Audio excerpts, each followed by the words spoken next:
Hello friends, मैं सुनील शर्मा और आप सभी का एमबीबीएस बायोलॉजी क्लासेस में स्वागत है। तो इस वीडियो में आप सभी जो 2021 में जो एग्जाम देने वाले हैं, शायद एग्जाम होगा या नहीं होगा नहीं पता है, लेकिन आगे देखा थे क्या होने वाला है। तो यदि एग्जाम हुआ तो आपको बता दें, उनके लिए बहुत इंपॉर्टेंट है। मॉडल सेट 1 का जो है हम यहाँ पर ऑब्जेक्टिव का वीडियो आपका तैयार कर दिए हैं, जो आपको देखने को मिलेगा। ठीक है, और जो स्टूडेंट चैनल को सब्सक्राइब नहीं किए हैं सब्सक्राइब कर लीजिए, और जो उसमें जो घंटी के जो टिक हो गए उनके क्लिक कर दीजिएगा, जिससे सारी वीडियो जो है इनका प्रत्येक मॉडल सेट का आपको मिल जाएगा। इनके थ्योरी का भी जो है इनका वीडियो आपको मिलेगा, और हम आशा करते हैं आपको कि एक बार में आपको याद होगा और कहीं कोई दिक्कत नहीं होगा और बहुत अच्छे अंक आप उठा पाएंगे, कमजोर से कमजोर स्टूडेंट। ठीक है, तो हम इसी में आपका सारा वीडियो जो सारा ऑब्जेक्टिव क्वेश्चन जो है वो हम सॉल्व करके आपके सामने में पेश कर रहे हैं। ठीक है, और आप जरूर चीज बता दें, आप लोग बहुत दिन से ये सोच रहे होंगे कि वीडियो अभी तक आया नहीं है, लेकिन हम थोड़ा मानसिक रूप से बीमार हो गए थे, दिमाग में चल रहा था क्या हो रहा है नहीं हो रहा है ये कोरोना के माहौल में। चलिए कोई बात नहीं है, फिर भी आपका वीडियो तैयार हो गया, आप बिल्कुल इनको देख सकते हैं। चलिए आपका जो सवाल है वो शुरू होता है नंबर 1 से।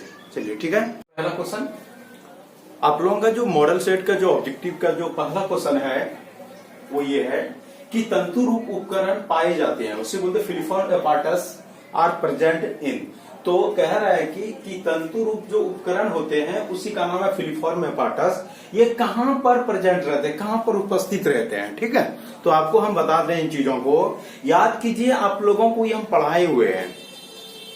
आपका जो चैप्टर 2 जो है, जिसमें पुष्प पादपों में लैंगिक जनन जो है चैप्टर का नाम, उसमें हम आपको बताए थे कि मादा युग्मोद्भिद फीमेल गेमेटोफाइट, ध्यान दीजिएगा, जरा याद कीजिए हम क्या बोल रहे हैं। मादा युग्मोद्भिद मतलब फीमेल गेमेटोफाइट का बात कर रहे हैं। तो ये डायग्राम हम आपके बोर्ड में बना रहे हैं, जरा ध्यान दीजिएगा। यहाँ पर स्पेस ठीक है, और यहाँ पर हम ये डायग्राम आपके सामने में पेश कर रहे हैं, आप जरा ध्यान दीजिए। हम आपको यहाँ पर बतलाए थे,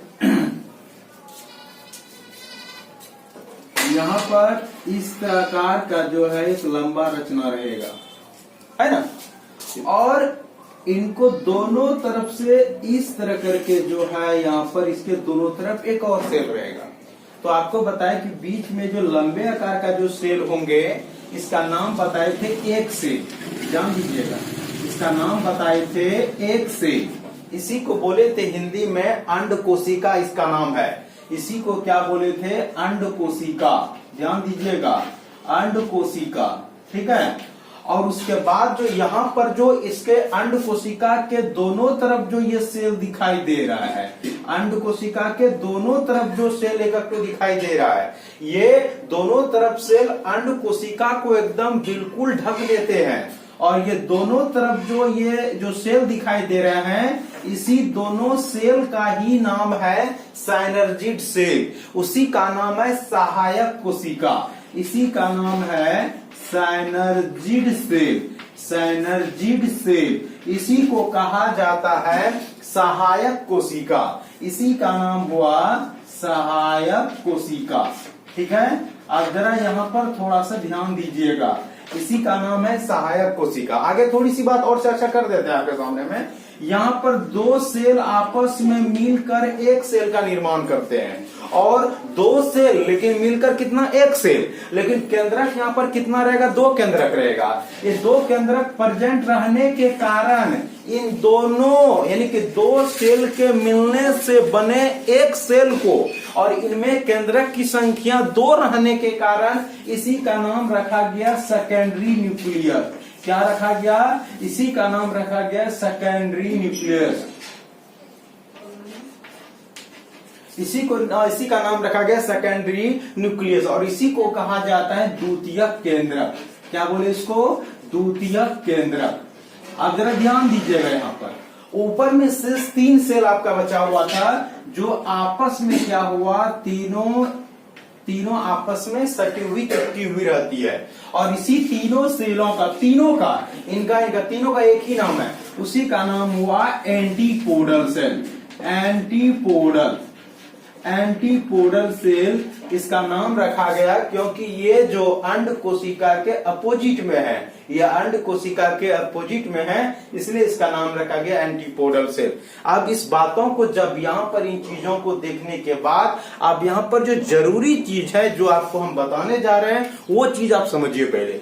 तो आपको हम बता दें, ये जो साइनर्जिड सेल है जो अंड कोशिका को बिल्कुल ढक देते हैं, तो इस साइनर्जिड सेल पर जो है इस तरह के अंगुली की तरह, इस तरह अंगुली की तरह जो है रचना रहते हैं। जरा ध्यान दीजिएगा, हम थोड़ा सा आपको अच्छे से दिखाने का प्रयास कर रहे हैं। आप यदि बिल्कुल अगर इनको ध्यान से देखें तो आपको बिल्कुल समझ में आएगा। हम बोले अभी तुरंत यहाँ पर कि यहाँ पर जो अंड कोशिका जो रहते हैं, ये जो एक सेल है, ये एक सेल को दोनों तरफ से एक सेल इस तरह से इनको ढक लेते हैं कि अंड कोशिका बिल्कुल जो है इस जगह ढक जाता है, ठीक है। और ये जो साइनर्जिड सेल है, इसी के ऊपर पर, इस साइनर्जिड सेल के ऊपर पर जो है, इस साइनर्जिड सेल के ऊपर पर जो है इस तरह का अंगुली, ध्यान दीजिएगा, जैसे अंगुली के समान के तरह का ऐसे रचना दिखाई देता है। और ये जो अंगुली के तरह समान जो रचना बना, इसी अंगुली के समान के तरह रचना को ही कहा जाता है फिलीफॉर्म एपार्टस। इसी को कहते हैं फिलीफॉर्म एपार्टस।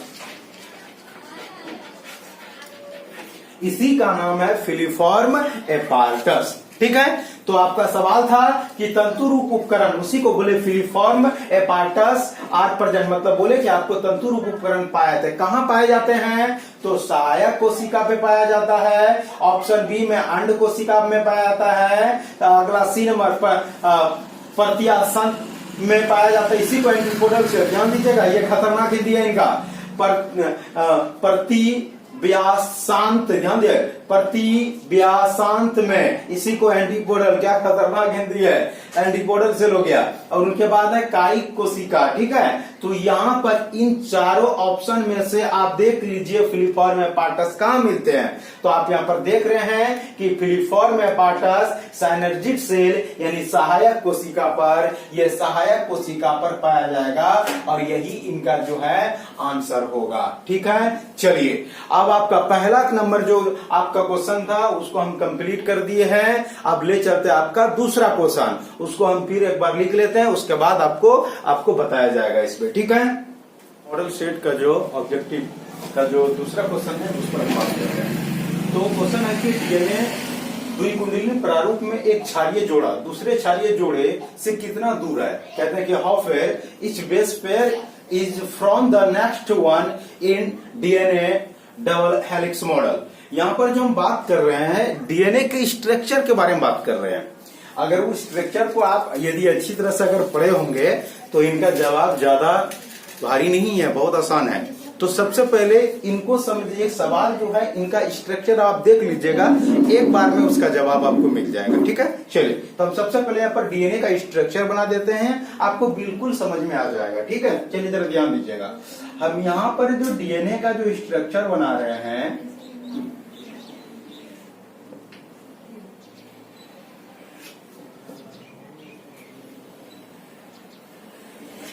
डीएनए का यहाँ पर स्ट्रक्चर हम बनाए। आपको एक जरूरी बात हम बता देते हैं आप लोगों को पहले हम, कि यहाँ पर जो हम स्ट्रक्चर यहाँ पर बनाए हैं, केवल यहाँ पर जो स्ट्रक्चर जो हम बनाए हुए हैं, इस स्ट्रक्चर में हम एक स्पाइरल को दिखा रहे हैं आपको, ठीक है। चलिए जरा ध्यान दीजिएगा।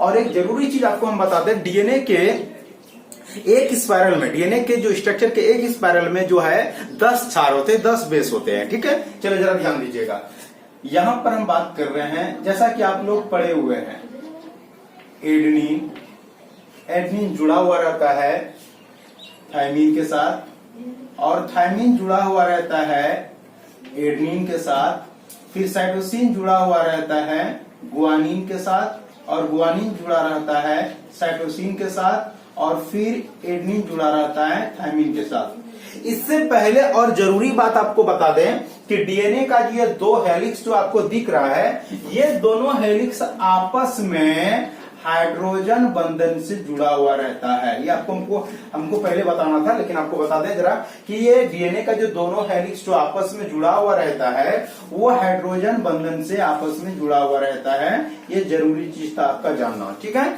तो हम आपको बोले कि डीएनए के एक डीएनए का जो एक स्पाइरल जो होगा वो स्पाइरल में टोटल 10 क्षार होगा। तो यहाँ पर आप देख सकते हैं पांच पे यहाँ पर जो है बेस यहाँ पर दिखाई दे रहा है। फिर यहाँ पर शुरू होगा एडेनिन, जुड़ा रहता है थायमिन के साथ, फिर थायमिन जुड़ा रहता है एडेनिन के साथ, फिर उसके बाद साइटोसिन जुड़ा रहता है गुआनिन के साथ, और ये गुआनिन जुड़ा रहता है साइटोसिन के साथ। तो आपको हम बता दें यहाँ भी 5 पेयर है और नीचे भी जो है 5 पेयर, और नीचे फिर जो है एडेनिन जुड़ा रहेगा थायमिन के साथ। ध्यान दीजिएगा 1 2 3 4 5 और ऊपर में भी 5, 1 2 3 4 5, यानी टोटल यहाँ पर दिखाई दे रहा है आपको टोटल एक स्पाइरल में जो है आपको टोटल 10 क्षार रहते हैं। ये 10 बेस जो है आपको यहाँ पर दिखाई दिए, ठीक है। हम आपको बता दें कि जब आपको हम पढ़ाए होंगे तो उसमें डीएनए के टाइप भी होते हैं, ठीक है। जेड हो गया, उसके बाद फिर बी हो गया, ये डीएनए का नाम है, अलग अलग जो टाइप है उनके। तो हम यहाँ पर अब जो बात कर रहे हैं जरा ध्यान दीजिएगा, डीएनए का एक स्पाइरल, यहाँ का पूरे जो एक स्पाइरल होता है इनके बीच की दूरी, डीएनए के एक स्पाइरल में टोटल क्षार रहेगा कितना? टोटल क्षार रहेगा 10, और इस पूरे स्पाइरल की जो दूरी होती है वो 34 एंगस्ट्रॉन होता है। ध्यान दीजिएगा 34 एंगस्ट्रॉन होता है। और दूसरी बात, अब डीएनए के 2 क्षार के बीच की दूरी कितना होगा? अब ये डीएनए में जो 2 क्षार इनका बीच की दूरी कितना होगा? हम ये नहीं कह रहे हैं कि हम यहाँ अपना जो है हम इस चीज को जो बता रहे हैं केवल हमसे नहीं, बहुत सारे टीचर ऐसे हैं जो इनके बारे में आपको बतलाए होंगे। तो आपको बता दें कि डीएनए के जो 2 क्षार होते हैं, 2 बेस जो होते हैं, उनकी दूरी ज्ञात कैसे करेंगे। तो बहुत सारे टीचर स्ट्रक्चर जो बनाएंगे उसमें 10 क्षार 10 पेयर को नहीं दिखाते हैं। अब आपको बता दें जब यहाँ पर 10 पेयर, यहाँ पर जब ये इसके अंदर में जो बेस है यहाँ पर 10 क्षार यदि यहाँ पर नहीं रहेंगे तो फिर यहाँ पर जो इन 2 बेस के बीच की दूरी जब निकालेंगे तो वो कहां से निकलेगा?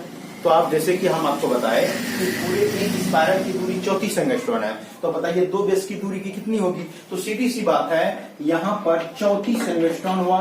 टोटल कितना बेस है इसमें? 10 बेस है, तो 10 से इसको हम लोग क्या करते हैं, डिवाइड कर देते हैं, हो गया कितना?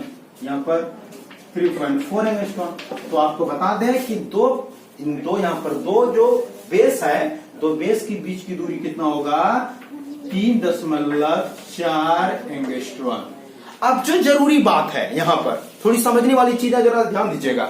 अगर वो आपका हो गया तो आपका क्लियर है। अब यहाँ पर बात है कि यहाँ पर आपका कोई भी चीज देखिए यहाँ पर लिखा हुआ है एंगस्ट्रॉन में नहीं लिखा हुआ है। एग्जामिनर जो है यहाँ पर जो है सोच समझ के लिए दिमाग, यानी वहां पर जो क्वेश्चन जो सेट किया गया है वो बहुत ढंग से, ताकि विद्यार्थी अपना तैयारी किस ढंग से कर रहा है उस चीजों को देखते हुए कर रहे हैं। थोड़ा इनको क्या कर रहे हैं कि आपको घुमा फिरा के इनको पूछने का प्रयास कर रहे हैं। तो ध्यान दीजिएगा, आपको हम बता देते हैं, इस चीज को याद रख लीजिएगा कि एक एंगस्ट्रॉन, ध्यान दीजिएगा हम बोले आपको एक एंगस्ट्रॉन बराबर 0.1 नैनोमीटर होता है। हम बोले आपको क्या कि एक एंगस्ट्रॉन बराबर 0.1 नैनोमीटर होता है। इस चीज को आपको याद रखना पड़ेगा, तभी आप कर पाइएगा।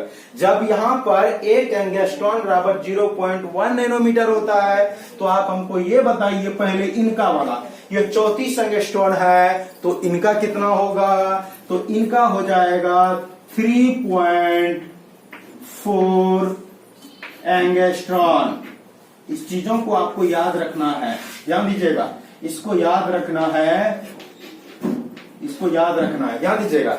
बोले 3.4 एंगस्ट्रॉन। अब बताइए इनका कितना होगा? 2 बेस की बीच की दूरी कितना होगा? जब इसका 3.4 एंगस्ट्रॉन है तो इनका हो जाएगा 0.34 नैनोमीटर होगा ना। ध्यान दीजिए यहाँ पर एक पहले दशमलव है और एक और से जो है आपका क्या लगेगा, यहाँ पर ये डिवाइड होगा तो क्या हो जाएगा, और बाहर चले जाएंगे 0.34 नैनोमीटर हो जाएगा। अब इसमें देख लीजिए यहाँ पर कौन सा ऑप्शन होगा, तो वही हम बोले। तो सवाल में क्या था कि डीएनए द्विकुंडली, यहाँ पर द्विकुंडली में उससे कोई दिक्कत नहीं। डीएनए द्विकुंडलित जो प्रारूप है, इनका जो मॉडल है यहाँ देखिए, तो क्षारीय, ये बोल रहे एक क्षारीय जोड़ा दूसरे क्षारीय जोड़े से कितना दूर पर है। तो ये जो डीएनए का जो क्षारीय जोड़ा है एक और ये दोनों के बीच की जो दूरी कितना है, तो ये बोला लो ये बोले, दोनों एक ही चीज है। तो यहाँ के बीच की दूरी कितना है, तो वही तो दोनों यानी कि दो बेस की दूरी, यहाँ पर इसको न्यूक्लियोटाइड भी बोल सकते हैं कि दो न्यूक्लियोटाइड के बीच की दूरी कितना होगा,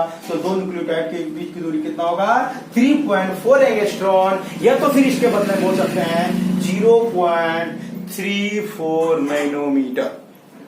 ठीक है, चलिए आशा करते हैं आपका ये कंप्लीट हो गया होगा, कॉन्सेप्ट भी आपका क्लियर हो गया होगा। चलिए अब आप लोगों का जो है 2 क्वेश्चन तो कंप्लीट हो चुका था, अब तीसरा क्वेश्चन शुरू कर रहे हैं। तो सवाल आपका है कि अमीबिक पेचिस, इसी को अमीबिया पेचिस बोलते हैं, इसी को अंग्रेजी में एम्बायोसिस कहते हैं। ठीक है, तो सवाल आपका है कि एम्बायोसिस का जो कॉजल ऑर्गेनिज्म है, मतलब उसका जो काउज है वो क्या है।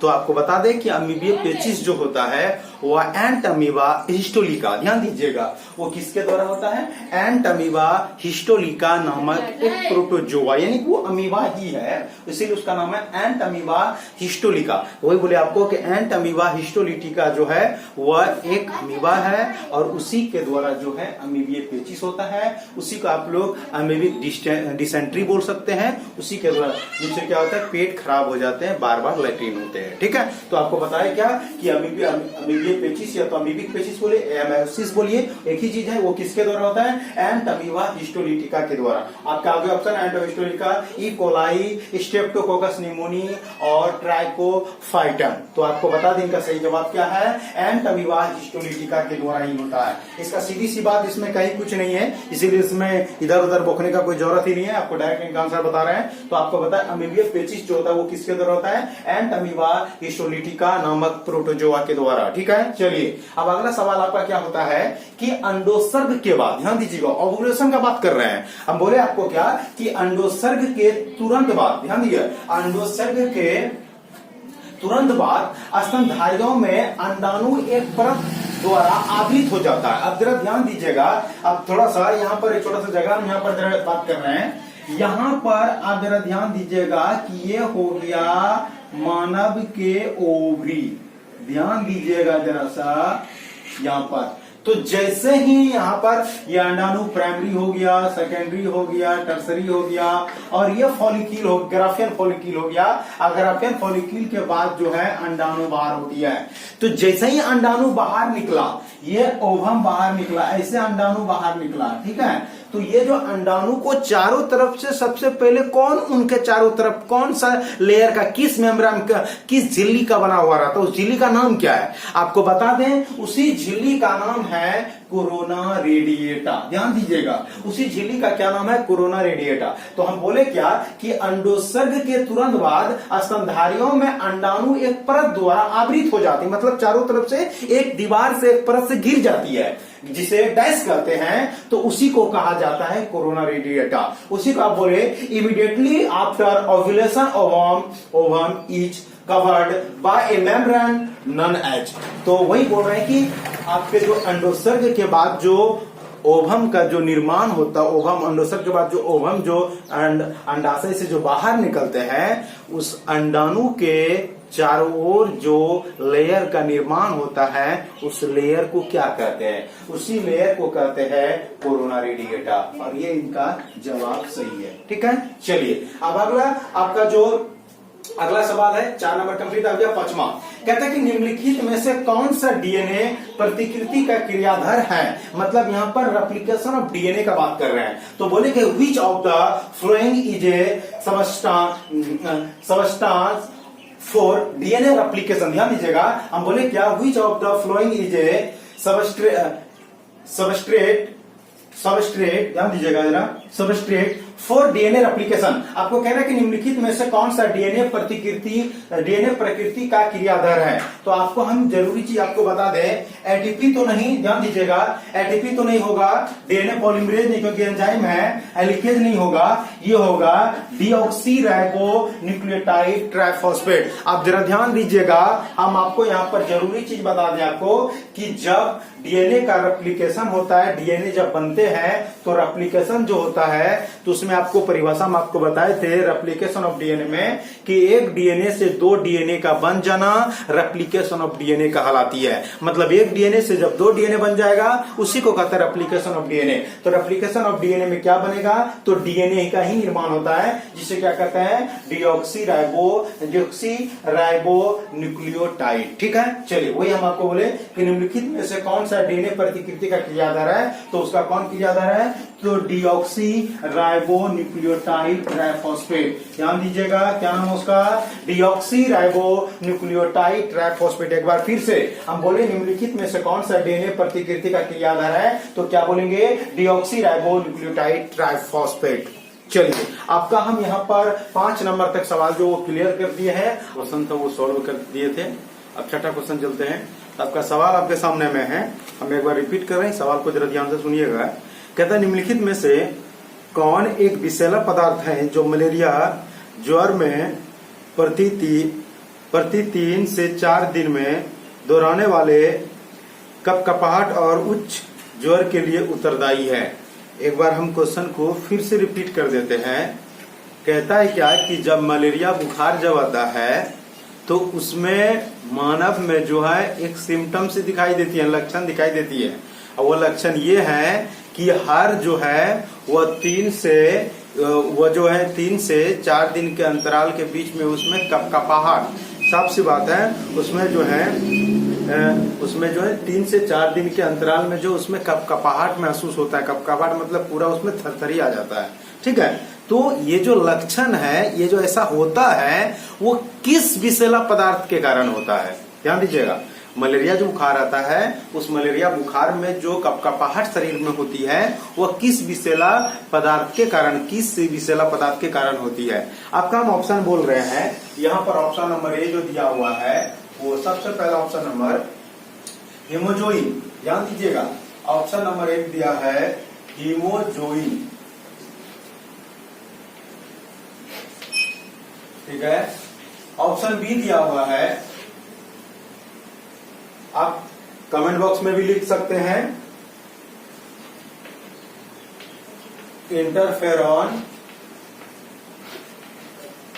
और ऑप्शन सी दिया हुआ है हिरुडीन। और ऑप्शन डी भी दिया हुआ है कोलेस्ट्रॉल। तो ध्यान दीजिएगा, अब बताइए कि मलेरिया बुखार में जो कपकपाहट आता है वह किस विषैला पदार्थ के कारण होती है। तो चलिए हम आपको बता दें कि इनमें जो कपकपाहट आता है वो हीमोजोइन के कारण होती है। आपको जब मलेरिया पढ़ाए हुए थे उस समय आपको बताए थे कि मलेरिया जो बुखार होता है वो प्लाज्मोडियम, ध्यान दीजिएगा, मलेरिया जो होता है वो प्लाज्मोडियम के द्वारा होती है ना।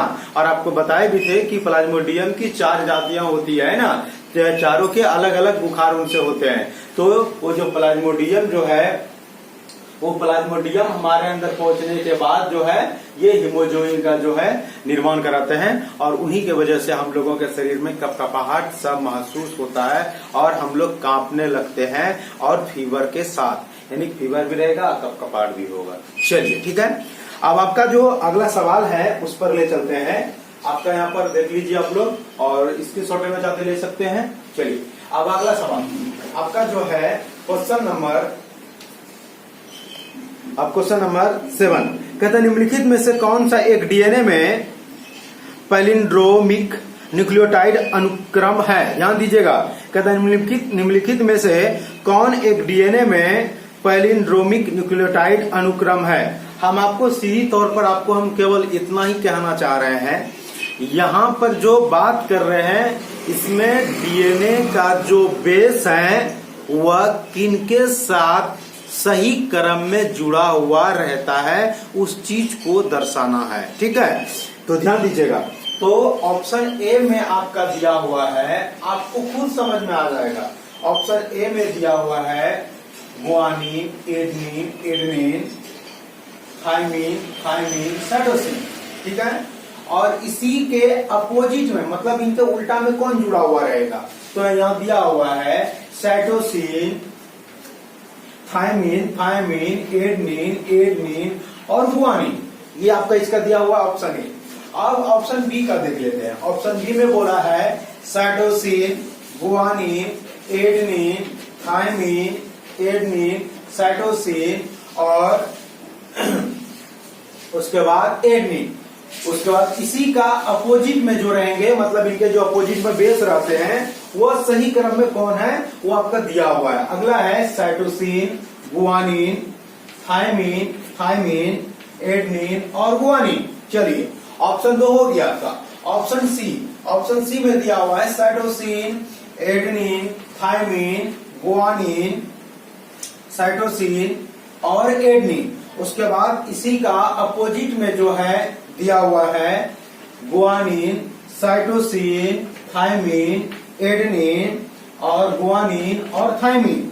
चलिए और ऑप्शन डी में आपको जो दिया हुआ है वह ऑप्शन डी में नॉन ऑफ दीज, इनमें से कोई नहीं। चलिए अभी आपके पास आपका रखा हुआ है, इस चीज को आप समझिए जरा। हम सीधी तौर पर इतना ही जानते हैं, यहाँ पर आपको इसका जो अनुक्रम है इनका सही में आपका व्यवस्थित है या नहीं है, इन चीजों को देख लेना है। इनमें जो व्यवस्थित होगा वो सही होंगे, जो व्यवस्थित नहीं है अनुक्रम में वो गलत हो जाएंगे। चलिए हम तो पहला नंबर ही शुरू करके देख लेते हैं इनका। तो आपको इनका तरीका क्या होता है कि थोड़ा सा जरा ध्यान दीजिए। हम इनके नीचे भी स्पेस थोड़ा रहने दिए ताकि आपको समझने में आसानी हो जाए। चलिए देखिए जरा सा, यहाँ पर हम थोड़ा सा इनका बीच में हम लिखते हैं। देखिए तो आप जानते हैं कि एडेनिन जुड़ा रहता है, ध्यान दीजिएगा, एडेनिन जुड़ा रहता है 3 हाइड्रोजन बंधन के साथ में। किनके साथ में? तो साइटोसिन के साथ। हो गया। उसके बाद एडेनिन 2 हाइड्रोजन बंधन के साथ थायमिन के साथ। हो गया। फिर ये भी 2 हाइड्रोजन बंधन के साथ थायमिन के साथ। हो गया। साइड यहाँ पर थायमिन है, थायमिन किससे जुड़ा रहेगा? 2 हाइड्रोजन बंधन के साथ एडेनिन के साथ। फिर यहाँ थायमिन है, थायमिन 2 हाइड्रोजन बंधन के साथ एडेनिन के साथ जुड़ा हुआ रहता है। और साइटोसिन 3 हाइड्रोजन बंधन के साथ गुआनिन के साथ जुड़ा रहता है। ठीक है। अब इनको देखिए, यहाँ पर ये जो हम नीचे बनाए, जो यहाँ पर इनका अनुक्रम, इनका अपोजिट यानी इनके वाले से मैच करते हैं कि नहीं। देखिए तो cytosine, thymine, thymine, adenine, adenine और गुआनिन मिल रहा है। अब इन लोगों का भी चेक करके आप देख सकते हैं कि इनका मिलता है कि नहीं। एक बार हम आपको चेक कर देते हैं। यहाँ पर क्या है? साइटोसिन, साइटोसिन जुड़ा रहता है किनसे? तो आपको बताए गुआनिन से। फिर गुआनिन किससे जुड़ा हुआ रहता है? तो साइटोसिन से। एडेनिन किससे जुड़ा रहता है? थायमिन से। फिर थायमिन किससे जुड़ा रहता है? एडेनिन से। और एडेनिन जुड़ा रहता है थायमिन से। और साइटोसिन जुड़ा रहता है गुआनिन से। और गुआनिन जुड़ा रहता है, सॉरी, एडेनिन जुड़ा रहता है थायमिन से। अब इनको यहां से मिला के देखिए, मिलता है। यहाँ पर गुआनिन है तो यहाँ पर साइटोसिन है, यहाँ पर साइटोसिन है तो यहाँ गुआनिन है। मिल नहीं रहा है तो आपका जवाब ये भी नहीं मिलेंगे। तो आपका जवाब ये ऑप्शन ए जो है आपका सही जवाब है और यही उनका जो है का जवाब होगा।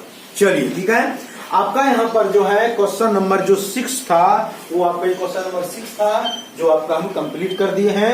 अब ले चलते हैं अगला सवाल की ओर और चाहे तो आप स्क्रीनशॉट ले सकते हैं, समझ सकते हैं इनको। चलिए ठीक है। आपको बता दें कि जो भी बच्चे अगर चैनल को सब्सक्राइब नहीं किए हैं सब्सक्राइब कर लीजिए और कमेंट में जरूर देखिए, कमेंट में आप लोग लिखते हैं, उससे हम पहले भी बहुत सारे वीडियो देखे हुए हैं कि ये वीडियो देखने के बाद उनका कमेंट भी पढ़ते हैं कभी कभी, तो वो हमेशा ये अपने वीडियो में बोलते हैं कि आपके कमेंट से हम लोगों को ऊर्जा मिलता है। वाकई में सही बात है कि वो कमेंट पढ़ने के बाद उनको लगता है कि नहीं सही, अच्छा क्या कर रहे हैं हम, वो चीज का हमको जवाब मिलता है ना, इसलिए फीडबैक देते रहिएगा। चलिए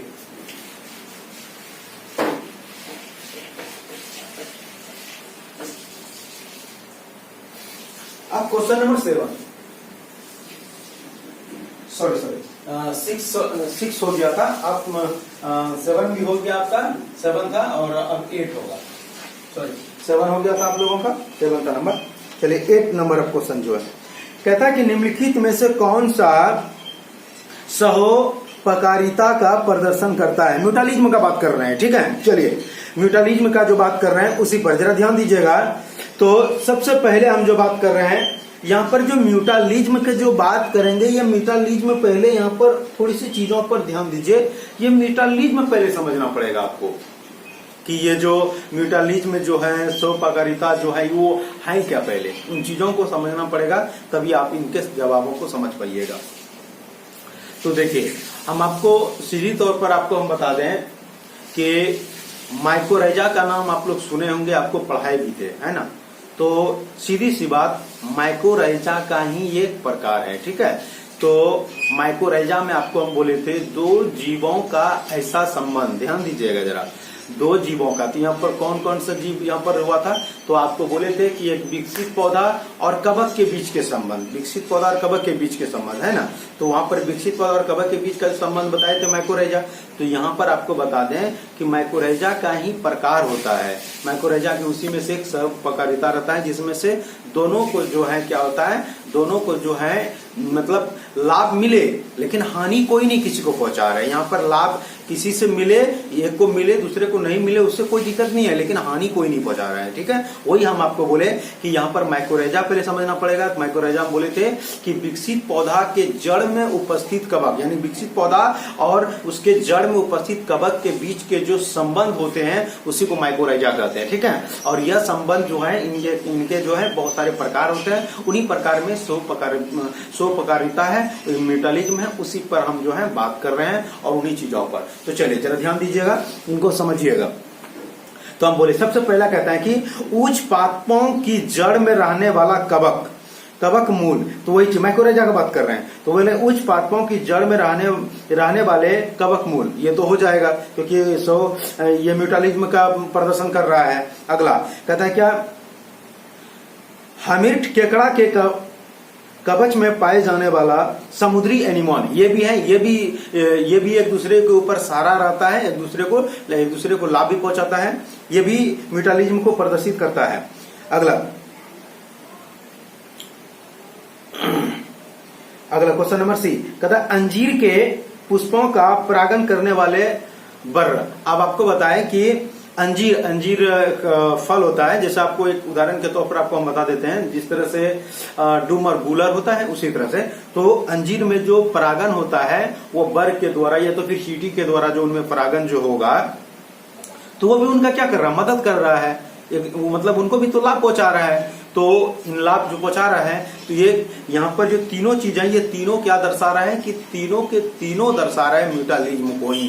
तो इनका चौथा ऑप्शन में है इनमें से सभी, तो इनका जवाब हो जाएगा ऑप्शन डी, यानी क्वेश्चन नंबर 8 का ऑप्शन जो डी होगा वो सही हो जाएगा, वो ऑप्शन डी सही हो जाएगा। हम आप लोगों को एक चीज जरूरी बात बता दें कि जब आप ये वीडियो देख रहे होते हैं तो उस समय आप जो है 2021 के मॉडल सेट, 2021 के जो मॉडल सेट है, मॉडल सेट 1 जो है, उनके ऑब्जेक्टिव जो है हम आप लोगों को प्रोवाइड कर भी दिए हैं और आप ले भी चुके होंगे, तो उनको सामने में रखते हुए वीडियो को देखिए, ठीक है। चलिए हम आपको बता दिए, तो 8 का आंसर डी नंबर ही होगा। चलिए अब आगे चलते हैं।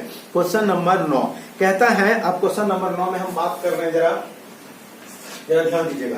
कहता है क्या, निम्नलिखित में से किसका शिष्ट जल का बाहित मल के द्वारा संदूषण का सूचक है। यहाँ पर जो बात शिष्ट मतलब क्या हो जाता है, छोटा सा गोलाकार। तो हम वही बोले कि निम्नलिखित में से किसका शिष्ट जल का बाहित मल के द्वारा संदूषण का सूचक है। एक बात आपको बता दे कि नाले के पानी में जब वहां पर प्रदूषण फैलने लगते हैं, तो वहां पर एक आपको बता दें, इससे इकोलाई, ध्यान दीजिएगा, ये बैक्टीरिया का नाम आप लोग पहले भी नाम सुने होंगे, इकोलाई। और आपको हम वैज्ञानिक बहुत ज्यादातर जो रिसर्च भी अगर किसी चीज का जीन को निकालने में अगर किया भी गया है, तो ज्यादातर मानते हैं, हम ज्यादातर मानते हैं कि इसी पर ही किया गया है। बात समझ रहे हैं। आपको चैप्टर 12 में भी आपको बताए थे कि जब इंसुलिन को बनाया गया था, तो इसी से इसी से जीन निकाल के, मतलब हम लोगों का जीन निकाल कर इसी में प्लांट करके तैयार किया गया था। ठीक है, तो ये जो ई कोलाई, इसी का बोलते हैं इस्चेरिचिया कोलाई, ध्यान दीजिए, इसी को बोलते हैं इस्चेरिचिया कोलाई नामक बैक्टीरिया। तो ये अपने चारों ओर जो है सिस्ट का निर्माण कर लेता है। वही हम बोले आपको कि निम्नलिखित में से किसका सिस्ट जल का वायु मल द्वारा संदूषण का सूचक है। तो क्या बोलेंगे, तो ऑप्शन में दिया, ऑप्शन ए में दिया है इस्चेरिचिया, ऑप्शन बी में दिया है एंट अमीबा, ऑप्शन सी में दिया है स्यूडोमोनास, ऑप्शन डी में दिया लेशमानिया। तो इसका जवाब हो जाएगा ए नंबर हो जाएगा इसका जवाब ए नंबर हो जाएगा इस्चेरिचिया कोलाई, मतलब केवल यहाँ पर ऑप्शन में आपका दिया है इस्चेरिचिया। चलिए ठीक है, तो आपका क्वेश्चन नंबर 9 जो है आपका सॉल्व कर दिए हैं। आपको जरूरी अगर इसमें कोई भी दिक्कत अगर होता है तो आप, मेरा नंबर है, आप मुझसे कॉल करके पूछ सकते हैं। आशा करते हैं कि दिक्कत नहीं होनी चाहिए। हम आपको इसलिए रिपीट करवा रहे हैं ताकि आप इस वीडियो को देखकर फिर कभी भी इस तरह का सवाल यदि आपके पास आता है तो आप सॉल्व कर दें। और एक जरूरी चीज ध्यान दीजिएगा, यदि एग्जाम हुआ, पहले तो अभी ये कंफर्म नहीं हो पा रहा है कि अब होगा कि नहीं होगा, ये तो अभी कुछ कंफर्म नहीं है। यदि एग्जाम हुआ तो आपको हम बता दें 90% सवाल आपका मॉडल सेट से ही रहेगा, चाहे वो ये मॉडल सेट दिया हुआ ये रहे या तो फिर अगले साल का जो मॉडल सेट जो सरकार द्वारा तैयार कर, सरकार जो दिए हुए हैं 17 से 17, 19, ये जो टोटल जो 17, 18, 19, 20 का जो मॉडल सेट है उन सब तैयारी कर लीजिए, उनसे ही सवाल रहेगा। और ये मॉडल सेट से जो है, जो केवल इसमें दिया हुआ है 2021 में, इससे 70% तो निश्चित रहेगा सवाल में, इसलिए टोटल तैयारी कर लीजिए मॉडल सेट का, वो 90% इससे सवाल आपका उसी से शामिल हो जाएगा। ठीक है, चलिए अब चलते हैं अगला क्वेश्चन नंबर 10। चलिए क्वेश्चन नंबर 10 बात कर रहे हैं जरा। कहता है क्या, खाए जाने वाले गर्भ निरोधक गोलियों के सबसे महत्वपूर्ण तत्व है। ध्यान दीजिएगा, कहते हैं क्या, सवाल आपका कि खाए जाने वाले गर्भ निरोधक गोलियों के सबसे महत्वपूर्ण तत्व। ये गर्भ निरोधक गोलियां मतलब क्या कि गर्भ को, या ध्यान गर्भ को रोकने वाले, यहाँ पर क्या है, गर्भ निरोधक गोलियों के सबसे महत्वपूर्ण तत्व है। तो उनमें कौन से सबसे महत्वपूर्ण तत्व है? ऑप्शन दिया है प्रोजेस्टेरोन, एस्ट्रोजन, ऑप्शन बी में दिया है वृद्धि हार्मोन यानी ग्रोथ हार्मोन, ऑप्शन सी दिया है थायरोक्सिन, और ऑप्शन डी दिया है ल्यूटिनाइजिंग हार्मोन। तो आपको हम जरूरी बता दें आपको कि गर्भ निरोधक गोलियों के सबसे महत्वपूर्ण जो तत्व है वो प्रोजेस्टेरोन और एस्ट्रोजन है। यानी 10 नंबर का जो है ए नंबर होगा, 10 का जो है वो ए नंबर होगा, प्रोजेस्टेरोन एवं एस्ट्रोजन। चलिए अब क्वेश्चन नंबर 11 का बात कर रहे हैं कि निषेचन के, क्वेश्चन नंबर 11, अब जरा ध्यान दीजिएगा, क्वेश्चन नंबर 11 बात कर रहे हैं। कहते हैं निषेचन के समय एक आदर्श आवृतबीजी का मादा युग्मोद्भिद, कल आपका अगले क्वेश्चन में जो है हम आप बात किए हुए थे, अगले क्वेश्चन में आपके इस पर बात किए थे, निषेचन के एक समय आदर्श आवृतबीजी मादा युग्मोद्भिद होता है। तो इसमें कितना कोशिका, 8 कोशिका, 6 कोशिका, 7 कोशिका, 5 कोशिका। तो इनको समझने के लिए थोड़ा डायग्राम को समझना पड़ेगा। देखिए यहाँ पर ये डायग्राम आपको हम अगले वीडियो में भी बता चुके थे, जरा ध्यान दीजिएगा। तो हम आपको बोले थे यहाँ पर एक सेल आकार में लंबा हो जाता है, इसी का नाम था एक सेल। आपको बताए तो इसी का नाम है एक सेल, ध्यान दीजिएगा, इसी का नाम है एक सेल। यहाँ पर 2 सेल आपस में मिलकर एक सेल का निर्माण करते हैं, इसी को बोले थे सेकेंडरी न्यूक्लियस, सेकेंडरी न्यूक्लियस, इसी को बोले थे द्वितीय केंद्रक। और इनके दोनों तरफ एक एक सेल जो है ऐसे चिपका हुआ रहता है, और इसी को कहते हैं साइनर्जिड सेल, साइनर्जिड सेल। और आपको हम बता दें, और इसी में बोले थे आप लोगों को कि साइनर्जिड जो सेल है, साइनर्जिड सेल जो है इन्हीं के ऊपर पर फिलिफॉर्म एपार्टस रहते हैं, जो अगला सवाल पहला में हुआ था। ऊपर में 3 सेल रहते हैं, ऊपर में 3 सेल, ध्यान दीजिएगा। ये 3 सेल जो है, तीनों सेल का नाम एंटीपोडल सेल है, तीनों का नाम है एंटीपोडल सेल। तो जरा ध्यान दीजिएगा, नीचे में 3 सेल, ऊपर में 3, 6 सेल हो गया। आप बीच में बोले आपको 2 सेल आपस में मिलकर एक सेल बनाता है, 3, 6 और एक सेल कितना हो गया, 7 सेल। तो इनका जो 11 नंबर का जो ऑप्शन हो जाएगा, 11 नंबर का जो ऑप्शन हो जाएगा 7 सेल, कितना नंबर ऑप्शन में दिया हुआ है, ऑप्शन बी। तो ऑप्शन जो बी होगा इसमें क्या होगा, 7 सेल, ध्यान दीजिएगा, ऑप्शन इसका बी नंबर हो जाएगा। नीचे में 3 सेल, ऊपर में 3 सेल, 6 सेल हो गया। और यहाँ 2 सेल आपस मिलकर 1 सेल बनाता है, तो 3 3 6 और 1 7 सेल हो गया। और यदि इसमें केंद्रक पूछ देता तो यहाँ पर कितना केंद्रक, यहाँ है 2, 1 यहाँ 3, और यहाँ केंद्रक 2 को रहता है, तो 3 और 2 5, और 5 और ऊपर में 3 केंद्रक, तो कितना 8। तो केंद्रक की संख्या 8 होगा। इसमें जो न्यूक्लियस होगा वो न्यूक्लियस 8 होगा, लेकिन इसमें जो सेल होगा 7 होगा। ठीक है, तो इसका जवाब कितना होगा, बी नंबर 7 सेल। चलिए अब अगला सवाल पर बात कर रहे हैं, तो क्वेश्चन नंबर 12। चलिए आपका क्वेश्चन नंबर हम 12 का बात कर रहे हैं। क्वेश्चन नंबर 12 में क्या कहते हैं, जरा ध्यान दीजिएगा। निम्नलिखित में से कौन सा एक परीक्षार्थ संकरण है। परीक्षार्थ संकरण को हिंदी में कहते हैं टेस्ट क्रॉस, बड़ा खतरनाक हिंदी है। परीक्षार्थ संकरण इसी को कहते हैं टेस्ट क्रॉस। इसी को क्या बोले, टेस्ट क्रॉस।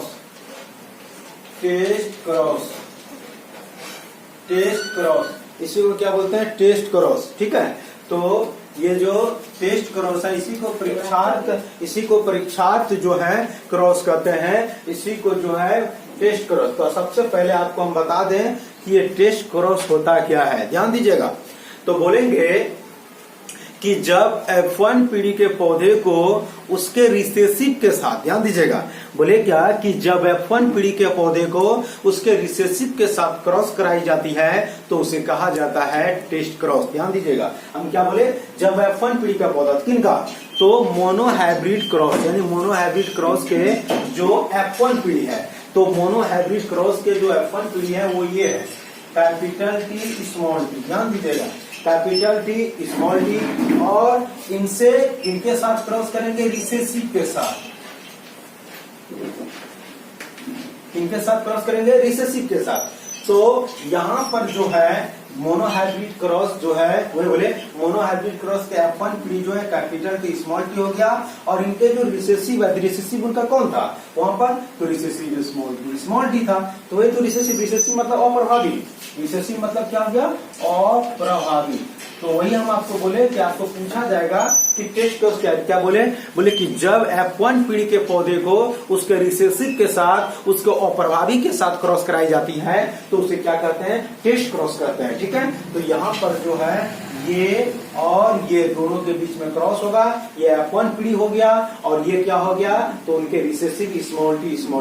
तो इनके ऑप्शन में जो है दिया हुआ है उस ऑप्शन के बारे में हम बात कर लेते हैं, जरा दिखा देता आपको इनके ऑप्शन में। चलिए ऑप्शन नंबर ए में दिया हुआ है, जरा ध्यान दीजिएगा, 12 नंबर का capital T into capital T।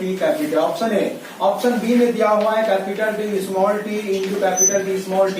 Option C में आपका दिया हुआ है small t into small t। और ऑप्शन डी में दिया हुआ है capital T small t into small t। बोलिए क्या होगा, तो अभी तुरंत आपको बोले capital T small t into small t, ये इनके बीच क्रॉस होगा, और ये इनका सही जवाब होगा ऑप्शन डी नंबर। चलिए अब जो बात कर रहे हैं, आपका क्वेश्चन नंबर 12 कंप्लीट हो गया है, और अब ले चलते हैं आप लोगों को क्वेश्चन नंबर 13। चलिए अब क्वेश्चन नंबर 13 को देख लेते हैं। चलिए क्वेश्चन नंबर अब 13 जो बात कर रहे हैं, ध्यान दीजिएगा। कहता है कि निम्नलिखित में से, आप क्वेश्चन को ध्यान से सुनिए, कहता है निम्नलिखित में से कौन 3 कूट है जो पॉलीपेप्टाइड श्रृंखला के संश्लेषण का समापन करते हैं। मतलब ये क्या बोल रहे हैं, तो ये समाप्त करने वाले हैं ना। तो देखिए यहाँ पर कोई इसमें कोई नियम कानून फार्मूला के साथ नहीं, बस उस कोडॉन को आपको याद रखना पड़ जाएगा। ठीक है, तो आपको हम जरूर बता दें, आपको इनका समापन जो कोडॉन है वो उनका समापन कोडॉन है, उनको आप लोग याद कर लीजिएगा। क्वेश्चन नंबर जो 13 है, इनका जवाब भी ऑप्शन ए ही होगा। और इनका जो है ध्यान दीजिएगा, यूरासिल एडनिन हो गया, उसके यूरासिल हो गया, एडनिन हो गया, गुआनिन हो गया, और यूरासिल हो गया और गुआनिन और एडेनिन हो गया। इसमें कोई दोहरी बात नहीं है। इसमें इस कोडॉन को आपको याद रखना ही पड़ेगा। इसी को समापन कोडॉन कहते हैं, इसी को बोले समापन कोडॉन है, इसको याद रखना पड़ेगा। यूरासिल हो गया, एडेनिन, एडेनिन हो गया, यूरासिल हो गया, एडेनिन, गुआनिन हो गया, यूरासिल, गुआनिन और एडेनिन, ये आपको याद ही रखना पड़ेगा। इसमें दूसरा कुछ नहीं है। ये समापन कोडॉन है, इनको याद रख लीजिएगा, ठीक है। चलिए, इसका ऑप्शन नंबर ए सही होगा। चलिए आगे बढ़ते हैं। क्वेश्चन नंबर 14, जरा ध्यान दीजिएगा। कहता है कि एड्स का पहचान की जाती है ना। कहता है कि एड्स का जो है डायग्नोसिस जो किया जाता है वो किन के द्वारा, तो ऑप्शन ए में दिया है विडाल टेस्ट के द्वारा, ध्यान दीजिएगा।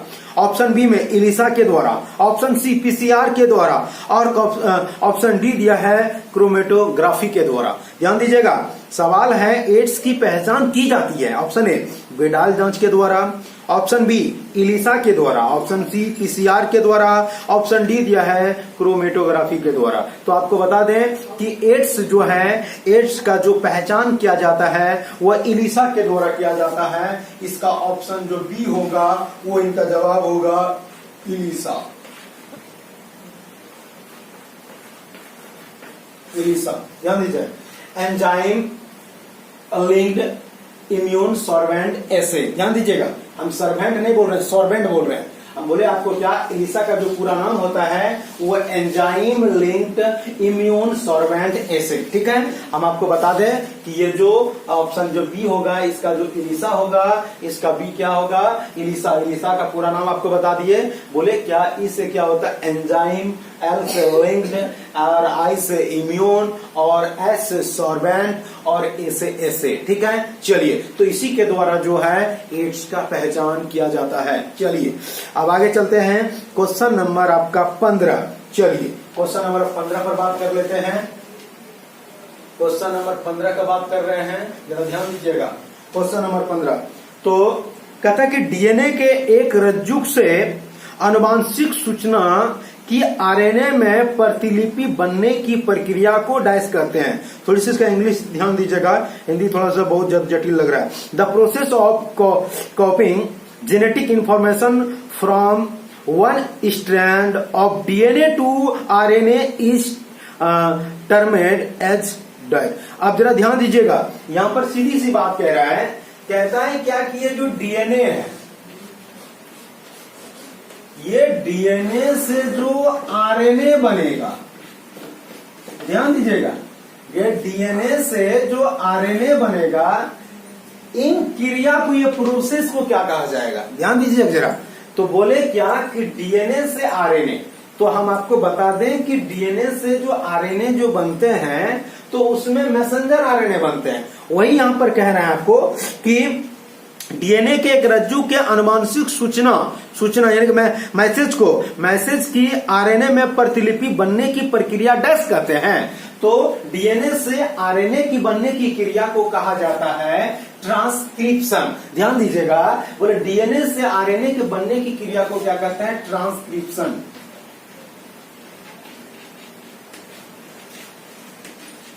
इसी को हिंदी में अनुलेखन कहते हैं, इसी को अनुलेखन कहते हैं, ट्रांसक्रिप्शन। और जरूरी बात बता दें, डीएनए से जो आरएनए बने, कैसा आरएनए बनेगा, मैसेंजर आरएनए बनेगा, ठीक है। तो ये मैसेंजर आरएनए बनेंगे और डीएनए से जो ये आरएनए यानी मैसेंजर आरएनए जो बना, इसी क्रिया को कहा जाता है ट्रांसक्रिप्शन। तो आपको बता दें, इसका जो ऑप्शन हो जाएगा, ऑप्शन इनका 15 का ऑप्शन बी नंबर हो जाएगा। ऑप्शन बी में इसका लिखा हुआ है ट्रांसक्रिप्शन, ये ऑप्शन इसका बी इसका सही जवाब होगा। चलिए आप लोग कमेंट करते रहिए, अगर आपका जवाब पहले से अगर आपको मालूम हो तो जरूर कमेंट कीजिएगा क्वेश्चन नंबर देकर। चलिए अब आगे बढ़ते हैं। अब क्वेश्चन नंबर जो बात कर रहे हैं वो क्वेश्चन नंबर 16 कर रहे हैं। अगर कोई चाहे तो स्क्रीनशॉट ले सकते हैं। चलिए अब क्वेश्चन नंबर हम 16 पर बात कर रहे हैं।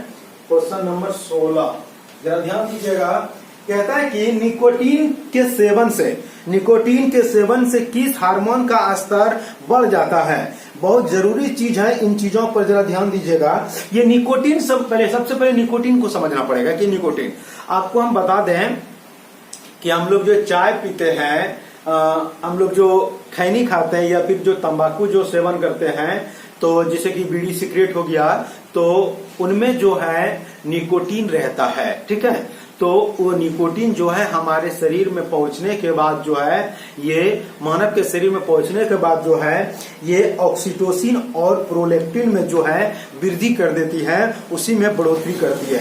वही कहता है कि निकोटीन के सेवन से किस हार्मोन का स्तर बढ़ जाता है। तो आपको हम बता दें कि निकोटीन के सेवन से ऑक्सीटोसिन और प्रोलैक्टिन जो है इनका स्तर बढ़ जाता है। ध्यान दीजिएगा, इनका बोले ऑक्सीटोसिन का और प्रोलैक्टिन का।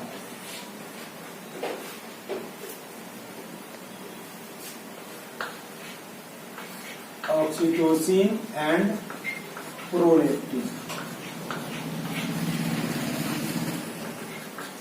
प्रोलैक्टिन का इनका जो स्तर क्या होता है, बढ़ जाता है। चलिए, और आपको बता दें इसका ऑप्शन सी है और ऑप्शन सी इसका सही जवाब हुआ। चलिए देखिए, इसमें कहीं पर कोई फार्मूला चीज नहीं, इनका ये चीज होता है, इनको आपको जानना पड़ेगा और ये आपको याद रखना है, ठीक है। चलिए हम आगे बढ़ते हैं। जहां पर कोई चीज अगर समझने वाला होगा तो हम आपको बता देंगे, उसके लिए आपको सोचने का जरूरत ही नहीं पड़ेगा, आपको हम खुद कर देंगे पहले। चलिए आप क्वेश्चन नंबर 17 पर ले चलते हैं आपको। चलिए क्वेश्चन नंबर 17 और एक जरूरी बात हम आप लोग बता दें कि जो स्टूडेंट मेरे रह चुके हैं उन सब खुद से मॉडल सेट 1 और जो 2 उनको भी आप बना पाए होंगे, क्योंकि ये सारा ऑब्जेक्टिव जो हम आपको बतला रहे हैं थोड़ा सा वो घुमाया है, लेकिन वो आप ध्यान से देखेंगे तो वो बन जाएगा। क्योंकि ये सारा सवाल ये सब जो है हम कर चुके हैं, कितना बार आप ऑब्जेक्टिव पढ़ चुके हैं, कितना बार उनका सवाल जवाब कर सकते हैं, कितना बार बना चुके हैं, इसमें ज्यादा दिक्कत नहीं होगा। हम तो आपको क्लास में बोलते थे कि 90% हम खुद आपका कर रहे हैं, और आप अगर अभी ऑब्जेक्टिव देखते होंगे तो जरूर आपको लगता होगा नहीं हाँ क्लियर हो रहा है। चलिए अब क्वेश्चन नंबर हम आपका 17 कर रहे हैं, क्वेश्चन अब खत्म होने जा रहा है। क्वेश्चन नंबर 17 है, कहता है क्या, पॉलीमरेज चेन रिएक्शन यानी पीसीआर का बात कर रहे हैं। बहुत बार तो ये भी पूछ देता है कि पीसीआर का पूरा नाम क्या होता है ना। तो पीसीआर का पूरा नाम पॉलीमरेज चेन रिएक्शन, ठीक है। तो कहता है कि पीसीआर रिएक्शन तकनीक है जो निम्नलिखित में से किसके लिए उपयोग किया जाता है।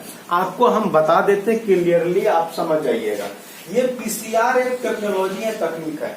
जिस तरह से हम लोग किसी के पास एक पेज रहने के बाद एक नोट्स है, पेज है, तो हम लोग 4 आदमी उसको लेना है, नोट्स को 4 आदमी को लेना है, फिर जो ओरिजिनल है वो अपने सर को, डॉक्यूमेंट सर को दे देना है। बाकी जो है आपको, अब मान लीजिए आपका कोई कागजात है जो पढ़ लिख के मैट्रिक पास, इंटर पास किए, नौकरी लग रहा है, तो वहां पर कागज तो आप देंगे, तो क्या ओरिजिनल दे देंगे उनको? नहीं ना, क्या डुप्लीकेट देंगे? क्या करना पड़ेगा? फोटो स्टेट कराते हैं, मशीन में जिरोक्स कराते हैं। ठीक उसी प्रकार जब कहीं पर कोई रेप या तो फिर कहीं मर्डर हो जाते हैं, तो वहां पर यदि डीएनए का एक सैंपल मिलता है, यदि एक सैंपल मिलता है तो उसको तो हर जगह भेजना पड़ेगा, हर पुलिस स्टेशन भेजना पड़ेगा, तभी तो वो मतलब हर जगह उनका जांच पता कर पाएगा हाँ कि वही इंसान है जिन्होंने ये मर्डर या रेप किया हुआ है। तो उनके लिए क्या किया जाएगा? तो उनके लिए एक तकनीक निकाला गया। तो वो तकनीक में क्या था कि वो तकनीक का नाम रहा पीसीआर। अब पीसीआर के द्वारा क्या आता है कि डीएनए का फोटो स्टेट किया जाता है, मतलब जो डीएनए है उस डीएनए का कॉपी कैसे बनाया जाए। वो डीएनए को जो है, उस डीएनए को प्रवर्धित करके, मतलब इनको आकार में बड़ा कर कर जो है इनका कॉपी बनाते जाना है। तो ये पीसीआर क्या करता है? डीएनए का कॉपी बनाता है। बात समझ रहे हैं ना? तो वो डीएनए जिस तरह से, अब ऐसा नहीं कि हम लोग कॉपी बनाते जाएगा, तो डीएनए का कॉपी बनाता है ये, वही बोले आपको। तो वही सवाल रहा है कि पॉलीमरेज चेन रिएक्शन एक तकनीक है जो निम्नलिखित में से किसके लिए उपयोग में लाई जाती है। तो आपका ऑप्शन यहां पर दिया हुआ है, जरा इनको ध्यान दीजिएगा। ऑप्शन ए, डीएनए के प्रवर्धन में, मतलब एम्प्लीफिकेशन ऑफ डीएनए, मतलब डीएनए को बढ़ाने में, मतलब डीएनए की कॉपी बनाने में। ऑप्शन बी, एंजाइम को बढ़ाने में। ऑप्शन सी, प्रोटीन के प्रवर्धन में, यानी amplification of proteins. Option D, इनमें से सभी। तो आपको बता दें इनका सही जवाब हो जाएगा डीएनए के प्रवर्धन में, मतलब एम्प्लीफिकेशन ऑफ डीएनए का कॉपी बनाने में, डीएनए को बढ़ाने में। चलिए ऑप्शन इनका जो है ए नंबर जो है इनका सही जवाब होगा 17 नंबर का। चलिए अब जो है, अब हम जो बात कर रहे हैं आप लोगों का अब है 18, 19 और 20। तो चलिए अब बात करते हैं क्वेश्चन नंबर 18 पर। अब देखते हैं क्वेश्चन नंबर 18 आपके सामने क्या है। तो क्वेश्चन नंबर 18 है, वे जीव जो एक स्थिर आंतरिक तापमान बनाए रखते हैं कहलाते हैं। सीधी सी बात है, समतापी जंतु बोलेंगे इसको। कहते हैं क्या कि वे जीव जो एक स्थिर आंतरिक तापमान बनाए रखते हैं डस लेते हैं। हम लोग कौन से जीव है? समतापी जंतु है, क्योंकि हम लोगों के शरीर का टेम्परेचर जो है वो एक निश्चित है और हम चाहते भी हैं कि मेरा वो निश्चित बना रहे। यदि वो टेम्परेचर निश्चित बना हुआ नहीं रहा तो उसमें क्या होगा, हमारा भोजन नहीं पचेगा। दूसरा नंबर, हम लोगों का अगर टेम्परेचर अगर बढ़ गया तो उससे क्या होगा, हमारे जो ब्लड सर्कुलेशन है वो ठीक से नहीं होगा, हमारी जो ब्रेन जो सोच रहे हैं वो ठीक से नहीं होगा। मतलब हमारी पूरा सिस्टम जो है, सिस्टम में जो है बाधित उत्पन्न होने लगेगा और आखिर स्थिति ऐसा भी हो जाएगा कि हम लोगों की मौत भी हो सकती है। इसीलिए हम आपको बोले कि शरीर में टेम्परेचर हम लोगों का निश्चित रहना चाहिए। नहीं देखते हैं कि जैसे हम लोगों का टेम्परेचर बढ़ जाता है तो हम लोगों को इंजेक्शन लेना पड़ता है ताकि हम लोगों का टेम्परेचर क्या हो, कंट्रोल में रहे जितना हम लोगों को चाहिए। जैसे हम लोगों का शरीर का टेम्परेचर 37 डिग्री सेल्सियस यानी 98.6 फ़ारेनहाइट जो टेम्परेचर हमारे शरीर का है वो वही रहना चाहिए। अगर कम होता है तो भी प्रॉब्लम है, ज्यादा है तो भी प्रॉब्लम है। तो वही कहता है आपको कि वे जीव जो एक स्थिर आंतरिक तापमान बनाए रखते हैं डैश कहलाते हैं। क्या कहलाते हैं? तो समतापी जंतु कहलाते हैं। तो उसी को बोले समतापी। तो इसका ऑप्शन नंबर जो बी होगा वो इनका सही जवाब होगा। चलिए अब बात कर रहे हैं क्वेश्चन नंबर 19 का। चलिए क्वेश्चन नंबर हम 19 का बात कर रहे हैं। केमिस्ट्री वाले बच्चे जो आप लोग पढ़े हुए हैं, कहता है कि सीएनजी संपीड़ित प्राकृतिक गैस है। क्या है? मीथेन है, प्रोपेन है, इथेन है, ब्यूटेन है। क्या है? आप लोग केमिस्ट्री वाले जवाब कमेंट में जरूर दीजिएगा। आपको हम बता दें कि सीएनजी जो है ये एक मीथेन है। ध्यान दीजिएगा, सीएनजी जो है ये एक मीथेन है। तो ऑप्शन वही सवाल में दिया सीएनजी क्या है, तो आपको बोले सीएनजी क्या है, तो बोले आपको क्या सीएनजी क्या है, तो सीएनजी का जो है इनका जवाब हो जाएगा मीथेन। सीएनजी क्या है? मीथेन है और यही है। तो आपको बोले केमिस्ट्री वाले जवाब जरूर दीजिएगा इनमें। चलिए अब क्वेश्चन नंबर 20 लास्ट क्वेश्चन आप लोगों का है जो ऑब्जेक्टिव आपका समाप्त हो जाएगा कि एक दंपति की 6 बेटियां हैं। अगली बार उनकी लड़की संतान होने की कितना संभावना है? अब ये तो सीधी सी बात हो गया कि अब यहां पर क्या बोल रहे हैं कि एक परिवार, एक फैमिली है, उनके घर में एक महिलाओं को लगातार 6 लड़की हुई। अब कहता है कि 7वां जो छोटे बच्चे होने वाले वो कैसा होगा, क्या होगा, लड़का होगा कि लड़की? इसमें क्या संभावना कर सकते हैं? तो सीधी सी बात है 50% कर सकते हैं। हो सकता है 50% में लड़का, 50% में लड़की, है ना। और ये 50% जो हम लोग जो हम लोग कर रहे हैं वो 50% डिपेंड इसलिए करते हैं, उसके पीछे रीजन है। वो रीजन ये होता है कि लड़का या लड़की होना वो पुरुष पर निर्भर करता है, लड़का पर निर्भर करता है, महिला पर नहीं करते हैं। और पुरुष के शरीर में जो सेक्स क्रोमोसोम जो होते हैं वह सेक्स क्रोमोसोम X और Y होता है। तो यहाँ पर आप ध्यान दीजिएगा कि X भी है और Y भी है।